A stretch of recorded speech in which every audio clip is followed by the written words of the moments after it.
ಮುಕ್ತಕ ಕವಯಿತ್ರಿ ಶ್ರೀಮತಿ ದೀಪಾಲಿ ಸಾಮಂತ್ ಅವರ ಮುಕ್ತಕ.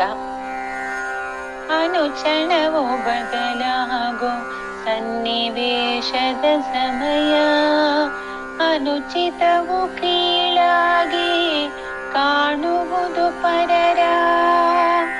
ಅನುಚಣವು ಬದಲಾಗೋ ಸನ್ನಿವೇಶದ ಸಮಯ, ಅನುಚಿತವು ಕೀಳಾಗಿ ಕಾಣುವುದು ಪರರ. ತನಗಿಂತ ಬಲಶಾಲಿ ಯಾರಿಹರು ಎಂದರು ಹೇ, ಘನವಿಹುದು ಕಾಲವೈ ಪೂರ್ಣತನಗೆ. ತನಗಿಂತ ಬಲಶಾಲಿ ಯಾರಿಹರು ಎಂದರು ಹೇ, ಘನವಿಹುದು ಕಾಲವೈ ಪೂರ್ಣತನಗೆ.